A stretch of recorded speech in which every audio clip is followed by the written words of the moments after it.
My name is Clara Hayes. I'm 33 and I love my job as a high school art teacher. It's my passion, but for my family, it's a constant source of disappointment. My brother, Ethan, was always the star of the show. I was the artistic black sheep. When I arrived at my parents' annual summer party, I was ready for the usual backhanded comments about my life choices. What I got instead was a bombshell announcement about their $1.5 million fortune that left me completely shattered. If you happen to be listening to this, I'd be curious to know where you're from, so feel free to drop it in the comments. And please hit that like button and subscribe, because I'm about to tell you how my grandmother completely flipped the script that day. Being a Hayes meant living your life in the vast shadow cast by Ethan. The day he brought home his first straight A report card, my parents, Richard and Susan, basically held a coronation. Ethan excelled at everything. He was class president, the captain of the soccer team, and a debate club champion. I, on the other hand, was just present. I was a solid student, mostly earning B's, but I never excelled in the ways that my parents valued. Ethan went on to attend a top-tier business school, graduating with honors before landing a lucrative job in the finance department of a major tech firm.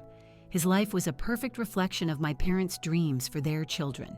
His financial success was all the proof they needed for their deeply ingrained belief that money and status were the only true indicators of a successful life. My own journey was much less direct. In high school, I tried a little of everything, never really connecting with anything until I wandered into the art studio during my junior year. My teacher, Mr. Davies, noticed a creative spark in me that everyone else, myself included, had completely missed. With his guidance, I discovered a love for painting and ceramics. It was the first time I felt like I had a genuine sense of purpose. When I announced to my parents that I wanted to major in art education, my father actually laughed out loud. "Art is a hobby, Clara, not a career," he told me. My mother's approach was a bit softer, but equally dismissive. "That's lovely, dear, but how will you support yourself?" They reluctantly covered my tuition at a state college, not the specialized art school I had been dreaming of. After graduation, I got a job teaching art at a public high school. I absolutely loved it. I cherished helping students, especially those who, like me, used art as a way to discover their own voice and understand the world around them. I developed new programs that managed to get even the most introverted kids excited about making art. My principal commended my dedication, and my students began to win awards at regional art competitions. But every time I shared these achievements with my parents, they would offer a polite, empty nod before immediately changing the subject to Ethan's latest promotion or his stock options. The only person in my family who ever truly supported my passion was my grandmother, Nora. Unlike my mother, her own daughter, Grandma Nora saw the inherent value in creativity. She proudly displayed my paintings throughout her home and always asked thoughtful questions about my teaching. "You're giving those children the gift of confidence," she would say. "That's worth more than any stock portfolio." The annual Hayes family party was a time-honored tradition. Every summer, our extended family would convene at my parents' enormous modern house in a wealthy Boston suburb for a weekend of strained smiles and subtle competition. This year felt no different. As I drove up the long, curving driveway, my 10-year-old sedan seemed glaringly out of place among the lineup of brand-new luxury vehicles. The house was exactly as I remembered it. A sprawling monument of glass and steel, surrounded by perfectly manicured lawns that looked as if they were maintained by a team of surgeons. It was the physical embodiment of my parents' values. Inside, the usual characters were already in position. My brother Ethan held court in the center of the living room, enthralling our Uncle Frank with tales of Silicon Valley. His wife, Jessica, stood by his side, looking impeccable in a designer dress that was worth more than my car. My cousin, Maya, was in the kitchen helping my mother arrange a cheese board while Aunt Carol dispensed unsolicited advice. And there, settled in a plush armchair with a novel, was Grandma Nora. Her face lit up the instant she saw me. "There she is," Grandma Nora exclaimed, setting her book aside. "My favorite artist has arrived." My mother glanced over from her charcuterie creation. "Clara, you made it. We were beginning to wonder if you'd gotten lost." Her tone suggested that my absence would not have been a major crisis. "The traffic was awful," I said, leaning in for the customary air kiss. "And the gallery reception for my students ran later than I expected." Gallery reception? My father emerged from his home office, a glass of whiskey in his hand. "Are you showing your work somewhere?" For a brief, foolish moment, a tiny flame of hope flickered within me. "Not my work, Dad. I organized a show for my students. It was a huge success. We raised over $12,000 for the school's art department." "That's nice," he replied, his gaze already sweeping the room for Ethan. "Your brother just helped his company close a $50 million acquisition." $50 million! Can you imagine? And just like that, the hope was snuffed out. The familiar dynamic reasserted itself. My small, hard-earned accomplishment was instantly dwarfed by Ethan's massive success. Dinner was a formal, catered event. The conversation eddied around me as I mechanically pushed a piece of salmon around my plate. Ethan discussed emerging market trends. Jessica detailed their upcoming vacation to Tuscany. Uncle Frank and my father debated investment strategies. Aunt Carol droned on about her son's acceptance into a prestigious law school.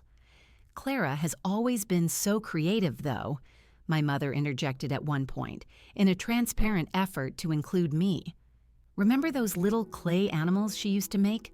We still have a box of them in the attic somewhere." The conversation immediately shifted, leaving me once again in my own silent bubble. I had no inkling that the evening's main event was yet to come. After dessert, my father tapped his wine glass with a spoon, a sound that, even after all these years, made me instinctively sit up straighter. "Susan and I have an announcement to make," he said, standing at the head of the long dining table with my mother at his side. They exchanged a knowing look that I couldn't interpret. "We've been doing some estate planning lately," he continued. My Aunt Carol's ears visibly perked up. "Is everything all right, Richard?" "We're in perfect health," my father assured her, "but one must be prudent.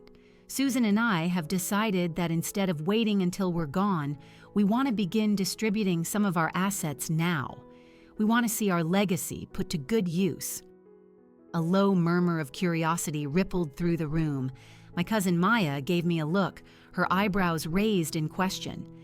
"As you all know," my father went on, "we've been very fortunate with our investments.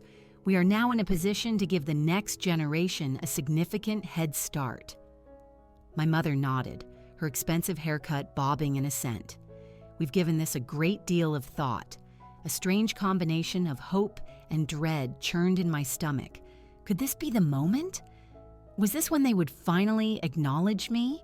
Perhaps they had seen the success of my fundraiser and wanted to help me expand my art program.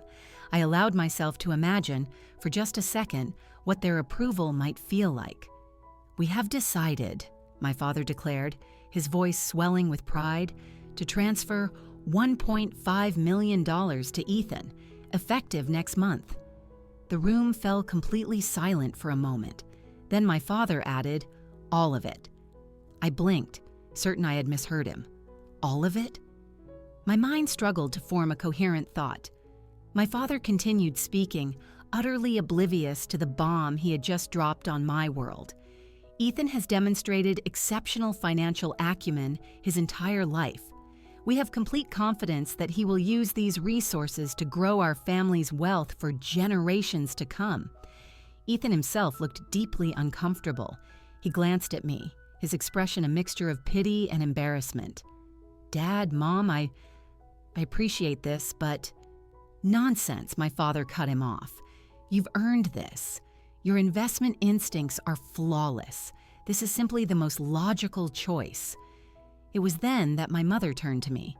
Her face was a mask of cold dismissal, tinged with what I could only describe as pity. "Clara, we did consider including you, but frankly, your life choices just haven't demonstrated any financial responsibility." "What are you talking about?" I stammered, my own voice sounding faint and distant. "I've never asked you for a penny. I pay all my own bills. I have a savings account." My father let out a short, sharp laugh. "Teaching art in a public school isn't exactly a path to wealth, Clara. You rent a small apartment, you drive a 10-year-old car, because those things aren't my priority," I retorted, feeling a hot wave of anger and humiliation rising up my neck. "Exactly our point," my mother said coolly, as if I had just confirmed her argument. "You're a failure when it comes to building wealth. You can live your life however you choose, of course, but we are not going to throw good money after bad." The word failure hung in the air like a poisonous fog. They had called me impractical, a dreamer, unfocused, but never, not once, had they ever called me a failure. Not to my face, and certainly not in front of our entire family. I scanned the faces around the table, desperate for an ally. Uncle Frank was suddenly engrossed by the wine swirling in his glass. Aunt Carol began meticulously folding her napkin. Maya looked horrified, but remained silent. Jessica was whispering something to Ethan, who at least had the decency to look conflicted. "I see," I said, my voice barely a whisper, struggling to keep it from breaking. "Thank you for making your position so crystal clear." "Now, Clara," my mother said in that patronizing tone she always adopted when she felt I was being overly emotional, "there's no need for a scene. This is a celebration for Ethan." "Congratulations, Ethan," I said, the words emerging automatically, a product of a lifetime of conditioning. That's quite an endorsement.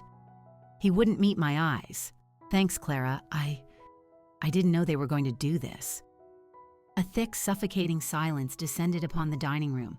I could feel the burn of tears behind my eyes, but I was determined not to let them see me cry. I had spent my entire life seeking their approval, and in one swift, cruel moment, they had just made it painfully clear that I would never, ever receive it. Aunt Carol cleared her throat loudly. "Susan, that cheese board is just divine. Did you put it together yourself, or did you use that new gourmet shop downtown?" I was both thankful for the interruption and insulted by her clumsy attempt to smooth things over. Was my public humiliation so awkward for everyone that it had to be immediately buried under small talk about cheese? As the conversation slowly and awkwardly resumed around me, I just sat there, frozen. All the familiar feelings of being less than that had haunted me since childhood washed over me. All those years I had spent telling myself their approval didn't matter, that I was proud of the life I had built for myself, suddenly felt like a lie. Their words had sliced right through all my defenses and hit the wounded little girl still living inside me. My father was now excitedly discussing investment ideas with Ethan, their voices animated as they talked about market potential. My mother was nodding along, chiming in with comments that showed she was far more knowledgeable about finance than she had ever bothered to be about my career. I had never felt more like a ghost at that table. And given my history in this family, that was really saying something. "Excuse me," I mumbled, pushing my chair back. "I need some air." No one seemed to notice I was leaving except for Grandma Nora. Her worried eyes followed me as I fled the room. Once I was safely behind the locked door of the guest bathroom, I gripped the cold marble sink and stared at my reflection. My face was ashen, my eyes wide with disbelief.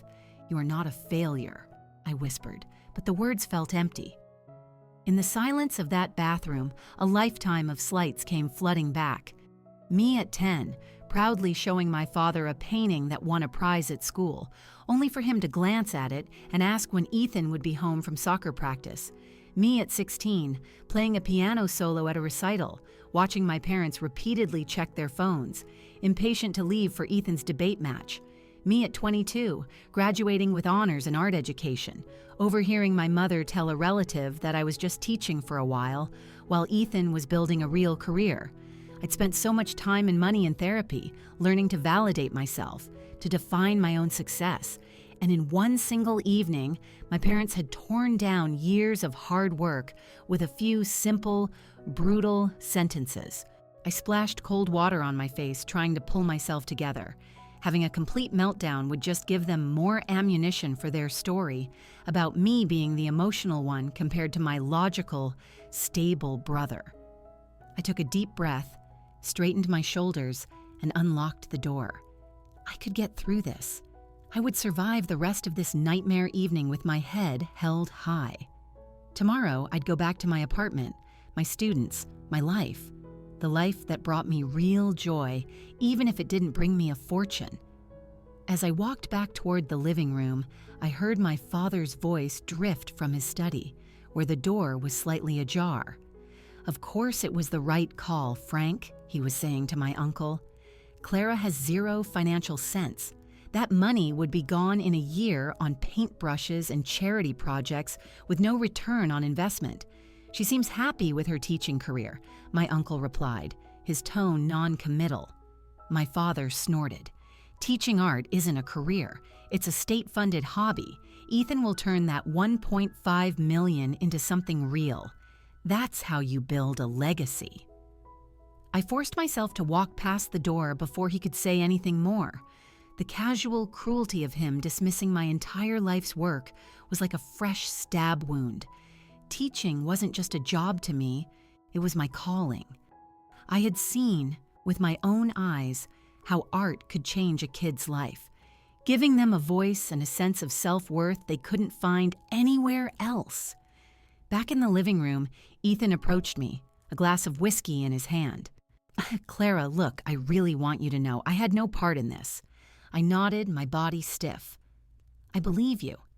I could talk to them, he offered, but his voice lacked any real conviction. Tell them to rethink it. Would you? I asked, the bitterness I was trying to suppress seeping into my voice. Would you really risk falling from grace for my sake? He looked away, and his silence was all the answer I needed. Ethan had spent his whole life as the perfect son. He wasn't about to rock that boat now. That's what I thought, I said softly.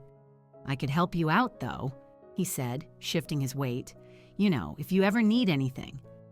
The offer, as well-intentioned as it might have been, felt like another twist of the knife. I don't need your handouts, Ethan.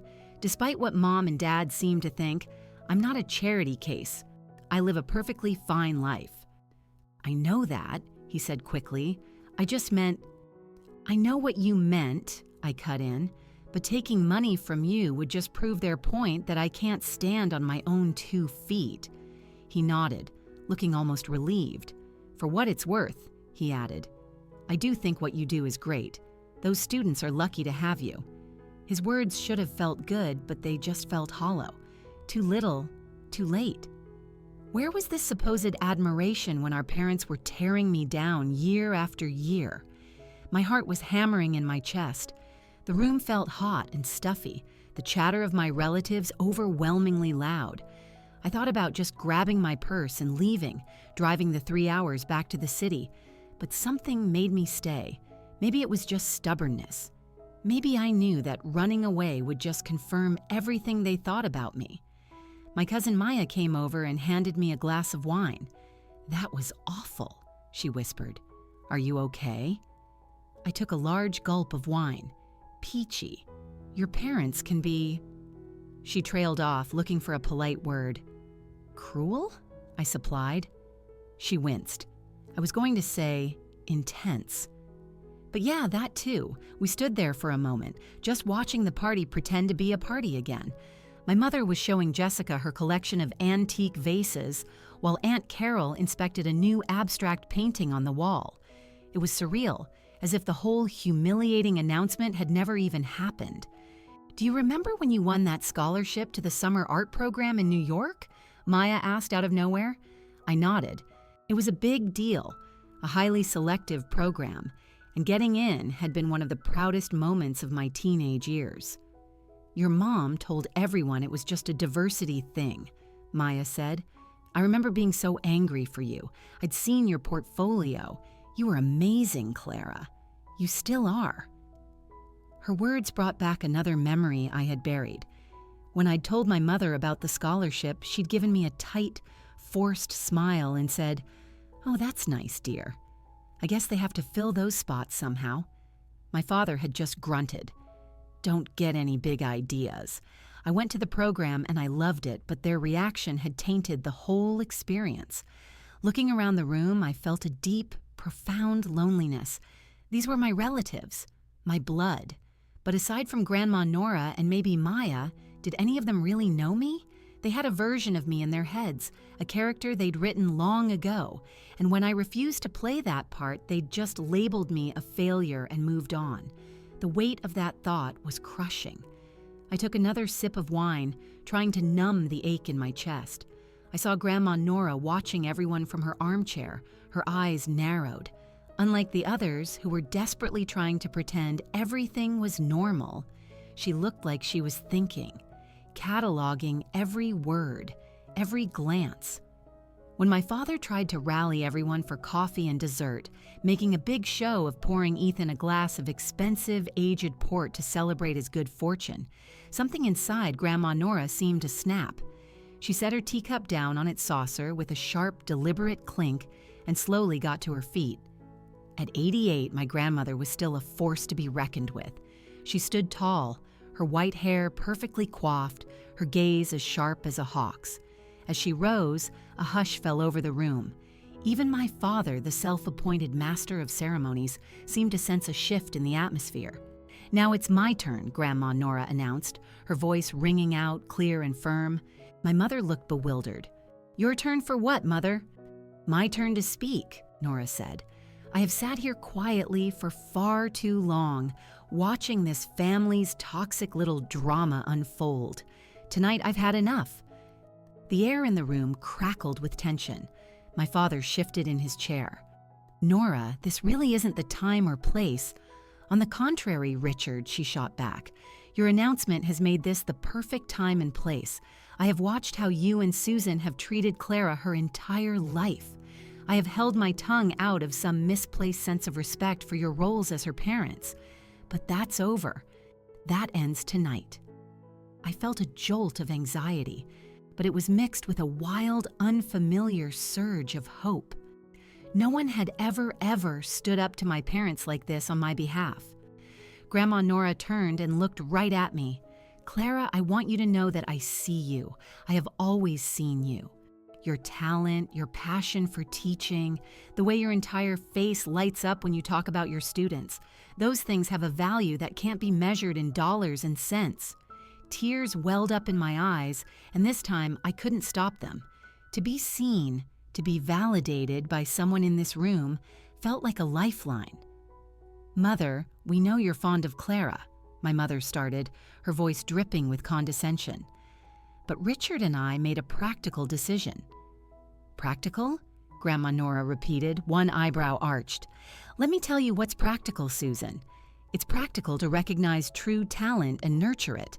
It's practical to support both of your children, not just the one who fits your narrow definition of success." She took a step forward, capturing the attention of every person in the room. "What none of you know is that before I married your father, I was an artist." This was a complete shock. In all our talks about art, she'd never once mentioned this. "I was good too," she continued. "My work was starting to get noticed. But when I met Harold, his family made it very clear that being an artist was not a suitable profession for a businessman's wife. So I packed up my canvases and my paints. I became the proper wife they wanted." Her gaze became distant. "I told myself I was making a sacrifice for my family, but a part of me always felt like it was missing. When I see Clara chasing her dream, in spite of your constant disapproval, Richard and Susan, I see the kind of courage I wish I'd had." My father cleared his throat. "That's a very touching story, Nora, but it doesn't change the facts. Ethan has proven his financial judgment." "I'm not done," Grandma Nora said, her voice like steel. "What you also don't know is that Harold and I kept our finances separate. After he passed away, I took control of my own inheritance and my own investments." She paused, letting the weight of her words land. "Those investments, along with a life insurance policy that was separate from the family business, have done quite well over the last 2 decades. My personal estate is currently worth $3.8 million. A collective gasp went through the room. No one, not even my mother, had any idea Grandma Nora was wealthy. "Mother, why didn't you ever tell us?" my mom asked, her face a picture of disbelief. "Because, Susan," she answered simply, "I wanted to see how you and Richard would behave without the prospect of my money influencing you, and now I've seen it." Grandma Nora turned to me again. "Clara, I've had my will amended. I am giving $2.8 million to you, effective immediately." I couldn't breathe. I just stared at her, shaking my head. "Grandma, no, I can't accept that." She held up a hand, silencing me. "The money has two conditions. $1 million is to be used to finally build the community art school you've always talked about. The other $1.8 million is yours to do with as you wish, to secure your future and support your projects." My parents looked like they'd been struck by lightning. My father's face was white as a sheet, and my mother's jaw was hanging open. "The remaining $1 million of my estate," Grandma Nora continued, "will be donated to charities that promote arts education for underprivileged youth. I've already spoken to my lawyer." Ethan was the first to find his voice. "Grandma, that's amazing. For Clara, she deserves this." I was taken aback by how genuine he sounded. Maybe there was more to my brother than I ever gave him credit for. "Nora," my father finally choked out, "you have to reconsider. Clara has no idea how to manage that kind of money. It would be far more sensible to..." "To what, Richard?" Grandma Nora challenged. "Give it to the son who's already a millionaire? To reward your blatant favoritism? Number. My decision is final." She turned and addressed the whole room. "True worth isn't about the size of your bank account. It's about the lives you touch and the passion you bring to the world. And by that measure, Clara is the wealthiest person in this room." For the first time in my 33 years, I saw my father completely and utterly speechless. My mother looked like she was about to faint. Grandma Nora came over to me and put a steadying hand on my arm. "Your parents may not see your worth, my love," she said, her voice soft now, "but I do. And now you'll have the means to show the whole world what you're capable of." In that single instant, everything changed. The power dynamic that had ruled my family for my entire life had just been shattered. And as I stood there, reeling from the shock, a new feeling began to bubble up from beneath the hurt, a feeling of vindication, of justice, and of incredible, terrifying possibility.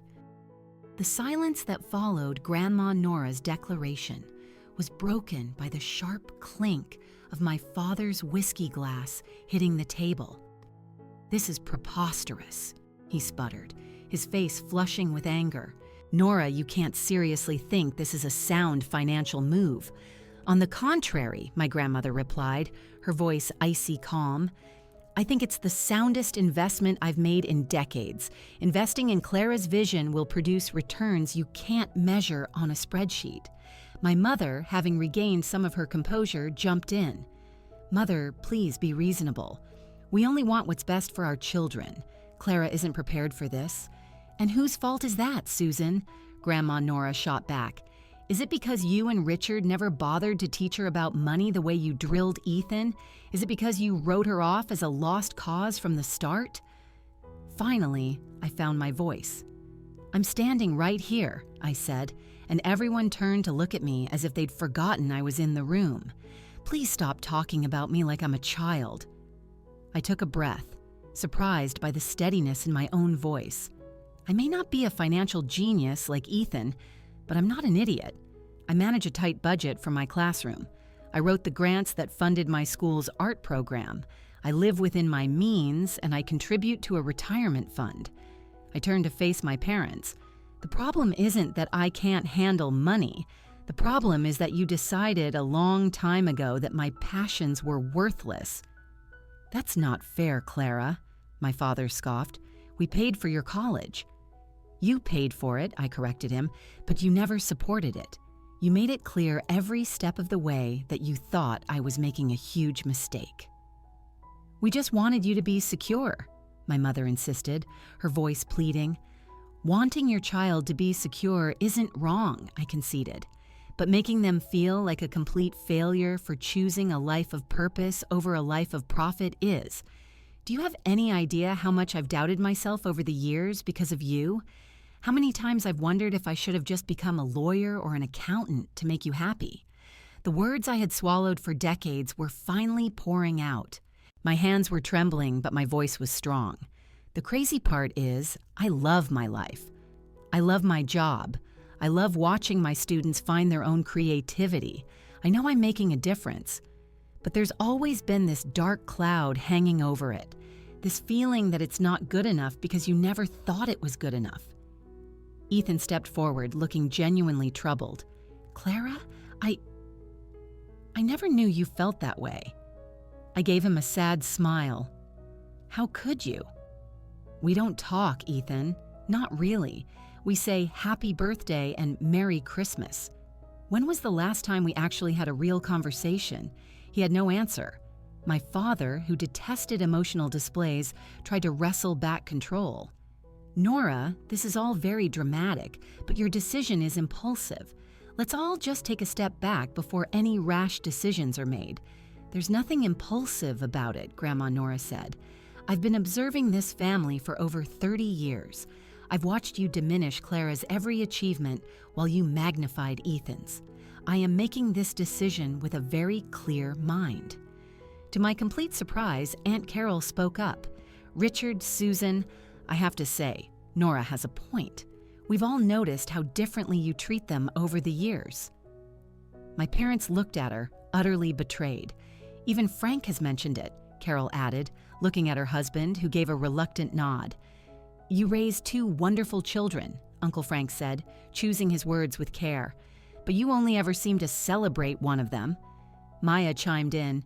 It's true, Aunt Susan. Last Thanksgiving, you went on for half an hour about Ethan's bonus but cut Clara off when she tried to talk about her students winning that big art competition. I was floored. All this time, I thought I was the only one who saw it. Knowing that the rest of the family had noticed was both incredibly validating and deeply painful. My mother's eyes welled with tears, but I couldn't tell if it was from guilt or from the sheer embarrassment of being called out by her own sister. We never intended to make her feel less than, she whimpered. What you intended, I said quietly, was for me to be a different person. Ethan, who had been silent this whole time, finally spoke, addressing our parents directly. Mom, Dad, you owe Clara an apology. I never saw how much I was favored because, for me, it was just normal. But hearing it from everyone else, I see it now. And I'm sorry, Clara. I should have stood up for you. My father looked like he'd been slapped. The idea that he, Richard Hayes, should apologize for anything was a foreign concept. We have nothing to apologize for. We did everything out of love. Love shouldn't have conditions, Grandma Nora said firmly. It shouldn't be tied to a career path or a salary. The party was officially over. What had started as a celebration of Ethan had devolved into a family-wide intervention. People started making their excuses. Aunt Carol and Uncle Frank had a long drive. Maya had an early morning. The gathering fell apart. As everyone left, I felt both exhausted and strangely energized. For the first time, I had spoken my truth. Grandma Nora took my arm. Come walk with me, she said softly. We went out to the garden. The night air was cool and smelled of jasmine. We sat on a stone bench near the back of the property. I'm sorry I never told you I was an artist, she said. I didn't want to influence you. I wanted you to find your own way. I wish I'd known, I admitted. It would have been nice to know I wasn't the only one. She smiled. Oh, I think you're the one who broke the mold. We sat in silence for a while. Are you sure about this, Grandma? I finally asked. The money. It's so much. I'm more sure of this than anything, she said. My only regret is not doing it years ago. It might have saved you a lot of pain. It's not too late, I said, taking her hand. This changes everything, remember, she said, her voice gentle but firm. Money is a tool. It creates freedom, but it can also create problems. People will treat you differently now, your family included. Especially my family, I said with a wry smile. But you have a vision, Clara, she said, and now you have the resources to make it real. For the first time in a very long time, I felt a profound sense of peace. The wound from my parents' rejection was still fresh, but my grandmother's belief in me was like a soothing balm. I started to let myself dream. The next 3 months were a blur. With Grandma Nora's help, I hired a team of advisors to guide me. I found the perfect building for my dream project, an old, defunct textile mill on the edge of the city's arts district.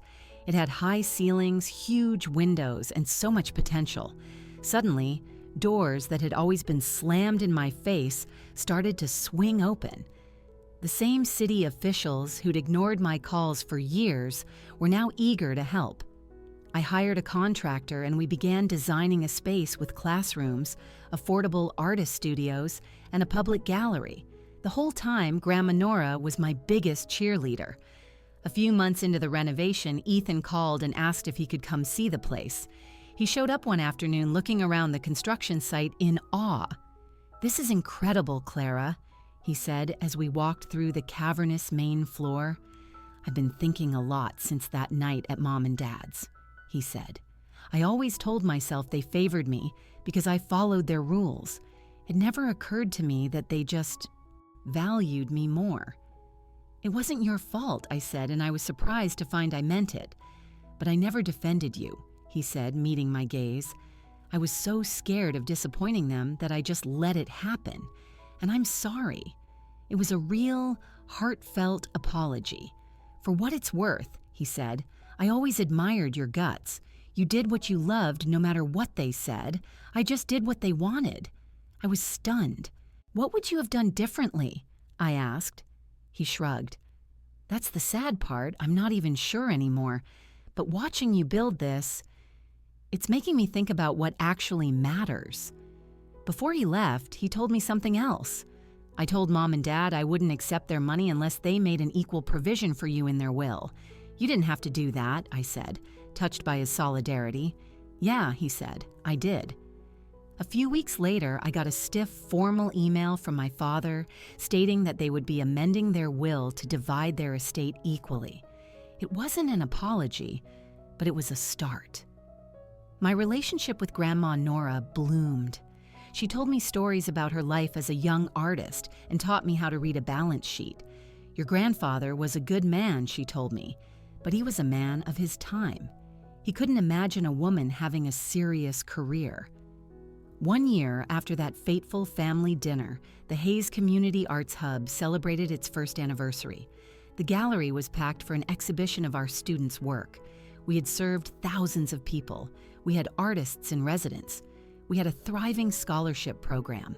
More surprising still was the slow, awkward healing with my parents.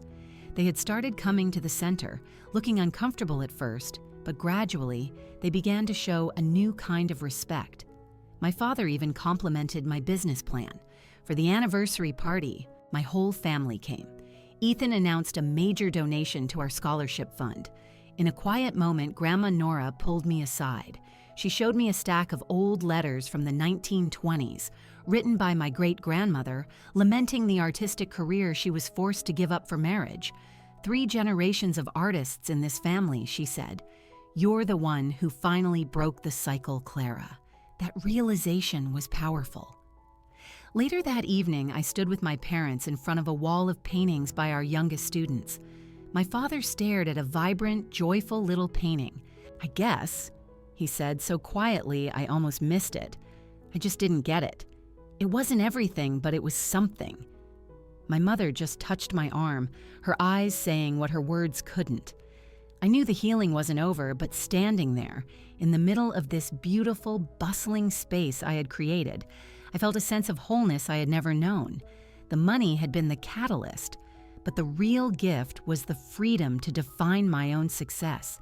It wasn't in a bank account, it was in the face of a child proudly showing their parents their first painting, in the community we were building, in the slow, difficult process of my family learning to see me for who I really was. The rejection that had felt like the end of the world had turned out to be the beginning of my real life. If my story touched you in any way, I'd love to read your thoughts in the comments. Have you ever had to choose between your passion and other people's expectations? How did you navigate that? Please like and subscribe and share this with anyone who needs a reminder that their path, no matter how unconventional, has value. Thank you for listening. And remember, sometimes the greatest breakthroughs come from the most painful breaks. End of story.